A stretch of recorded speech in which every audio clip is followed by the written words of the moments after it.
segment. Today we are going to show you how to paint an acrylic landscape with only a few steps. I'm Sister Chloe. And we're sisters Martha and Sophia Victoriano from the local church of Red Deer, Alberta.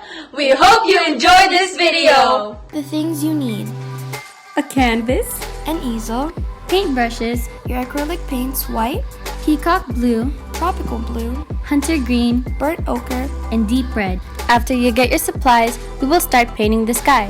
To do this, take your white acrylic paint and paint where the horizon should be. Make sure to paint in a straight line. To make a blue ombre effect that acts as the sky, add a little amount of very light blue paint on top of the white line. As you head to the top of the canvas, make sure to add more and more blue. Keep in mind that acrylic dries fast, so make sure to paint the sky quickly. Step 2. After the sky has finished drying, we can move on to painting the mountains. To paint the mountains, take a light shade of green and paint a simple mountain figure. Make sure to not give the mountain straight peaks.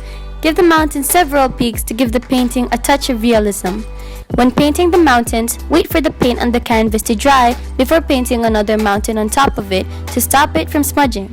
If you don't, the colors will blend and the whole look of the painting will change. So whenever you add a mountain layer on top of another mountain layer, you have to wait for it to dry. On top of the lighter shade of green, paint another mountain figure with a darker shade of green. As you paint more mountains closer to you, give them more and more darker colors to show depth.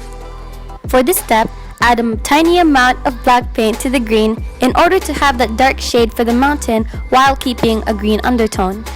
This is optional, but if you want, you can add another mountain layer by adding more black paint to the green paint and paint another mountain figure on top of the other ones. After the mountains dry, we can paint the lake. To paint the lake, add a very light blue color underneath the mountains. The light blue should be crisp line, clean and cut. Add a darker shade of blue and blend it with the light blue. While the canvas is still wet, add a little bit of green and make the reflection of the mountains. For this step, be careful not to blend too much with the blue. When the paint dries, add a white highlight on the edge of the lake to show a starker contrast between the lake and the sky. This next part is completely customizable.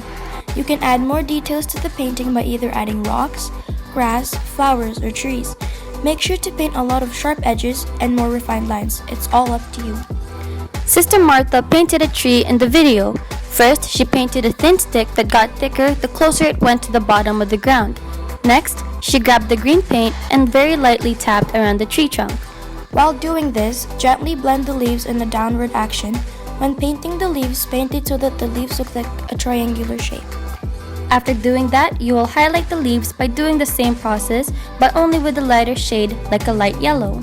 After doing this, you can add more details on the painting, like adding more highlights on the lake or adding more shadings on the clouds. When you have finished doing that, you have finally finished the painting. You can hang it in your room to add some more decorations, or you can even give it to someone as a gift. Bye, Firebrand!